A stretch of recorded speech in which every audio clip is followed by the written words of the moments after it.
नमस्ते दोस्तों। भारत में दो सबसे बड़े लिस्टेड फूड डिलीवरी और क्विक कॉमर्स प्लेटफॉर्म की बात करें तो जोमेटो और स्विगी का नाम सबसे पहले आता है। लेकिन सवाल ये है कि इन दोनों में से कौन सा स्टॉक आपके लिए बेहतर हो सकता है और किस कंपनी की फंडामेंटल स्थिति अभी सबसे मजबूत है। दोस्तों, जोमेटो सिर्फ फूड डिलीवरी तक ही सीमित नहीं है, बल्कि लाइव इवेंट्स, बी2बी सप्लाई और यहाँ तक कि एम्बुलेंस सर्विस तक में भी कदम रख चुका है। वहीं स्विगी सिर्फ फूड डिलीवरी ही नहीं, बल्कि लॉजिस्टिक, पार्सल डिलीवरी और लोकल कॉमर्स पर भी ध्यान दे रहा है। दोस्तों, सबसे पहले इस वीडियो में हम लोग बात करते हैं शेयर होल्डिंग पैटर्न की। तो दोस्तों, जोमेटो का शेयर होल्डर्स की बात करें तो एफआईआईज की होल्डिंग सबसे ज़्यादा 47.31% है। वहीं पब्लिक का 26.09%, डीआईआईज का 20.54% और अदर्स का 6.06%। दोस्तों, यहाँ आप देख रहे होंगे कि ज़ोमैटो में प्रमोटर्स की होल्डिंग 0 है। वैसे तो जिस कंपनी में जितना ज़्यादा प्रमोटर्स की होल्डिंग होती है, वो कंपनी उतना सेफ माना जाता है। लेकिन दोस्तों, आपके मन में एक क्वेश्चन उठ रहा होगा कि यहाँ ज़ोमैटो के फाउंडर यानी दीपेंद्र गोयल की होल्डिंग कहाँ गई? तो दोस्तों, ज़ोमैटो के फाउंडर यानी दीपेंद्र गोयल की होल्डिंग यहाँ पब्लिक कोटा में है, जो कि 3.83% का है। वहीं पब्लिक कोटा में सबसे बड़ा investor Info Edge India Limited है। अब दोस्तों बात करते हैं स्विगी में। तो स्विगी में सबसे ज़्यादा होल्डिंग पब्लिक की है 86.07% की, वहीं डीआईआईज का 7.75% का और एफआईआईज का 6.19% का। पब्लिक कोटा में सबसे ज़्यादा होल्डिंग एमआईएच इंडिया फूड होल्डिंग की है, जिसकी 25.97% की हिस्सेदारी है। वहीं एसबीएफ सॉन्गबोर्ड की हिस्सेदारी 7.72% की है और स्विगी के फाउंडर श्री हर्षा मजेटी की हिस्सेदारी 4.93% की है। दोस्तों, मैं यहाँ किसी भी कंपनी को कोई भी मार्क नहीं दे रहा हूँ। वैसे यहाँ ज़ोमैटो ज़्यादा स्टेबल लग रहा है एज़ कम्पेयर टू स्विगी। अब दोस्तों बात करते हैं मार्केट कैप की। तो ज़ोमैटो का मार्केट कैप 2,08,505 करोड़ का है। वहीं स्विगी का मार्केट कैप 77,189 करोड़ का है। दोस्तों, यहाँ जो ज़ोमैटो का मार्केट कैप है, बहुत ज़्यादा है एज़ कम्पेयर टू स्विगी। लेकिन दोस्तों, यहाँ मैं किसी भी कंपनी को कोई मार्क्स नहीं दे रहा हूँ। वैसे लार्ज कैप कंपनियां ज्यादा स्टेबल मानी जाती हैं as compare to mid cap और स्मॉल कैप। अब बात करते हैं दोस्तों डेट की। तो जोमेटो के पास डेट अभी 1,159 करोड़ का है। वहीं स्विगी के पास डेट 1,044 करोड़ का। वैसे दोस्तों, दोनों कंपनियों के पास डेट ना के बराबर है, लेकिन यहाँ स्विगी का date as compare to Zomato कम है, इसलिए यहाँ एक पॉइंट स्विगी को मिलता है। अब बात करते हैं डेट टू इक्विटी रेशियो का। तो जोमेटो का डेट टू इक्विटी 0.05 का है। वहीं स्विगी का डेट टू इक्विटी 0.15 का है। दोस्तों, जिस भी कंपनी का डेट टू इक्विटी एक से जितना कम हो, वो कंपनी उतनी अच्छी मानी जाती है। दोस्तों, यहाँ जो जोमेटो का डेट टू इक्विटी है, वो स्विगी से भी कम है, तो यहाँ एक पॉइंट जोमेटो को मिलता है। अब बात करते हैं इंटरेस्ट कवरेज रेशियो की। तो जोमेटो का इंटरेस्ट कवरेज 7.45 का है। वहीं स्विगी का -31.35 का।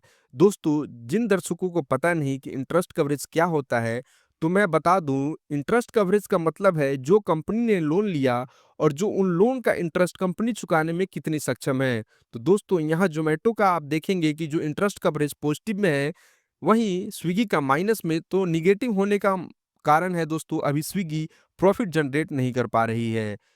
यहाँ एक पॉइंट ज़ोमैटो को मिलता है। दोस्तों, अब बात करते हैं बुक वैल्यू की। तो ज़ोमैटो का बुक वैल्यू 30.96 का है, वहीं स्विगी का 52.04 का। दोस्तों, यहाँ स्विगी का हाई बुक वैल्यू है प्रति शेयर ज़ोमैटो से। इसका मतलब ये है कि स्विगी का नेट एसेट्स प्रति शेयर ज़्यादा है। दोस्तों, यहाँ एक पॉइंट स्विगी स्विगी को मिलता है। अब बात करते हैं स्टॉक पी का। तो ज़ोमैटो का स्टॉक पी 314 का है, वहीं स्विगी का स्टॉक पी -31.94 का है। दोस्तों, यहाँ ज़ोमैटो अत्यधिक ओवर वैल्यूड है, वहीं स्विगी अभी लॉस मेकिंग है। दोस्तों, यहाँ मैं किसी को भी एक भी पॉइंट नहीं दे रहा हूँ। अब आगे बात करते हैं प्राइस टू बुक वैल्यू की। तो ज़ोमैटो का 9.78 का है, वहीं स्विगी का 10.8 का। दोस्तों, यहाँ एक पॉइंट ज़ोमैटो को मिलता है। अब आगे बात करते हैं पिछले 3 तिमाही के प्रॉफिट और लॉस की। तो ज़ोमैटो ने जून 2024, सितंबर 2024 और दिसंबर 2024 के तिमाही में क्रमशः 253 करोड़, 176 करोड़, 69 करोड़ का प्रॉफिट जनरेट किया है। वहीं स्विगी ने जून 2024, सितंबर 2024 और दिसंबर 2024 की तिमाही में क्रमशः -611 करोड़, -626 करोड़ और -799 करोड़ का नुकसान किया है। दोस्तों, जो स्विगी का नुकसान है वो काफ़ी ज़्यादा है, यहाँ 1 पॉइंट ज़ोमैटो को मिलता है। अब दोस्तों बात करते हैं आरओसी का, यानी रिटर्न ऑन कैपिटल एम्प्लॉयड पे। तो ज़ोमैटो का आरओसी 1.14% का है, वहीं स्विगी का -24.4% का है। दोस्तों, यहाँ ज़ोमैटो अपने कैपिटल को अधिक प्रभावी ढंग से उपयोग कर रहा है, यहाँ 1 पॉइंट ज़ोमैटो को मिलता है। दोस्तों, अब बात करते हैं डिविडेंड यील्ड और पे आउट की। तो दोनों कंपनियां अभी कोई डिविडेंड नहीं दे रही हैं, तो यहाँ किसी को भी एक भी पॉइंट नहीं मिलता है। अब बात करते हैं सेल्स ग्रोथ की। तो जोमेटो का सेल्स ग्रोथ 82% का है, वहीं स्विगी का 64% का।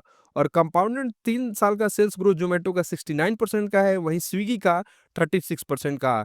यहाँ दोस्तों जोमेटो का सेल्स ग्रोथ अच्छा है एज कम्पेयर टू स्विगी, यहाँ 1 पॉइंट जोमेटो को मिलता है। अब बात करते हैं 3 साल के कंपाउंड प्रॉफिट ग्रोथ की। तो ज़ोमैटो का 34% का है, वहीं स्विगी का -24% का। दोस्तों, यहाँ 1 पॉइंट ज़ोमैटो को मिलता है। दोस्तों, अब बात करते हैं की बिज़नेस पैरामीटर पे।